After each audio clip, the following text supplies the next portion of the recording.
कोमरम भीम की 124वीं यौम पैदाइश भद्राद्री के कोत्तागुड़म जिले की आशवरापेट में कबायली अंजुमनों के ज़ेर एहतमाम शानदार तरीके से मनाई गई। सबसे पहले कोमरम भीम की तस्वीर पर फूलों के हार चढ़ाए गए और शानदार खिराज अकीदत पेश किया गया। बाद कई मुखर्रिरीन ने खिताब किया और नौजवानों पर जोर दिया है कि वो कोमरम भीम की तहरीक से कबायलियों के हुकूक के लिए लड़ने के लिए आगे आए। पिछले 50 सालों से लंबाड़ी, बंजारा और सगाली कबाइल के लोग गैर मुनसिफाना तौर पर ST के दर्जे के फवायद से लुत्फानंदोज हो रहे हैं, जो कि हकीकी कबायलियों को हासिल होना चाहिए। उन्होंने इस बात पर नुक्ताचीनी की कि गुज़िश्ता 50 सालों से उन्हें ढोंगी तरीके से ST की फहरिस्त में शामिल किया गया है। उन्होंने मुतालिबा किया है कि गैर कानूनी लंबाड़ियों को ST लिस्ट से निकाला जाए।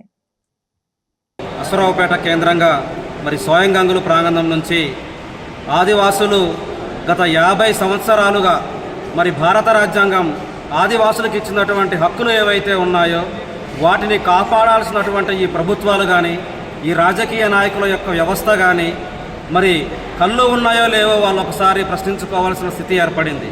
ఎందుకంటే ఒక ఏజెన్సీ ప్రాంతంలో ST జాబితాలోకి ఒక చట్టపూర్వకంగా రాకుండా దొంగ చాటున మరి అనేక కాగితాలు కూడా మార్చి ఈరోజు 50 ఏళ్లుగా మరి ఈ బంజారా, లంబాడా, సుగాలి అనే జాతులు మరి ST రిజర్వేషన్ యొక్క ఫలాలను కొల్లగొడుతూ మరి 50 ఏళ్లుగా బ్రతుకుతున్నాయంటే మరి రాజ్యాంగంలో ప్రాబ్లం ఉందా, లేదా ఈ రాజకీయ వ్యవస్థలో ప్రాబ్లం ఉందా, లేదా చట్టాలను అమలు చేయాల్సినటువంటి ఈ భారత ప్రభుత్వంలో పనిచేసినటువంటి మరి IAS ఆఫీసర్లు వీళ్ళ దగ్గర సమస్య ఉన్నదనేది మరి నిరక్షరాస్యులైన మా ఆదివాసీ సమాజానికి అర్థం కావడం లేదు.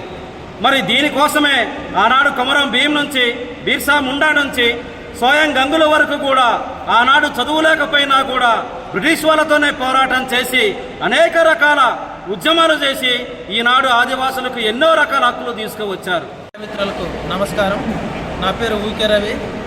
నేను అడ్వకేట్గా పనిచేస్తూ ఉన్నాను. అలాగే ఆదివాసీ సంఘాల్లో కూడా పనిచేస్తూ ఉన్నాను. ఈరోజు అసరాపేట నియోజకవర్గ వ్యాప్తంగా అన్ని ఆదివాసీ సంఘాలు ఒక జాయింట్ యాక్షన్ కమిటీగా ఏర్పాటయ్యి డైరెక్ట్ ఉద్యమ కార్యాచరణ ప్రణాళిక కోసం అన్ని సంఘాలతోటి రౌండ్ టేబుల్ సమావేశం నిర్వహిస్తూ ఉన్నాము.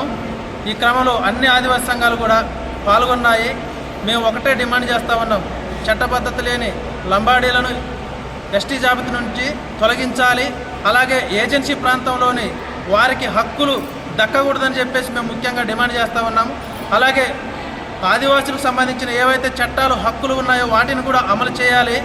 అదే క్రమంలో 1950లో చట్టం చేస్తే కమ్యూనిస్టు పార్టీలు చెప్పినట్టు 1946-50లో చట్టాలు చేశారు కాబట్టి, అంతకుముందు చట్టాలు చేశారు కాబట్టి దున్నేవాడిదే భూమి అని చెప్తున్నారు.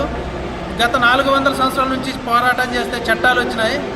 చట్టాలు 1950లో ఎవరి కోసమైతే వచ్చాయో వారికి మాత్రమే దక్కాలి తప్ప 1970లో 76లో లంబడోళ్ళం కలుపుతాం, 2022లో లంబడోళ్ళం కలుపుతాం, సుగాలీలను కలుపుతాం, వారికి కూడా ఈ చట్టం వర్తిస్తుందని చెప్పేసి ఏం చట్టంలో లేదు.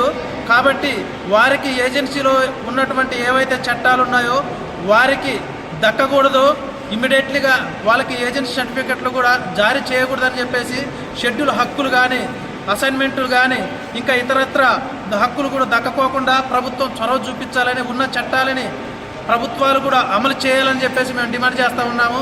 నేడు ఈరోజు అసరాపేట వేదికగా అన్ని మహిళా సంఘాలు కానీ, ఉద్యోగ సంఘాలు కానీ, ప్రజా సంఘాలు కానీ ఈ యొక్క ఉద్యమానికి స్వయం గంగుల ప్రాంగణం వేదికగా మరో పోరాటాన్ని ముందుంచి నడిపించడానికి మరో ప్రాక్టికల్గా ఉద్యమం చేస్తామని చెప్పేసి మేము ప్రభుత్వాన్ని డిమాండ్ చేస్తాం.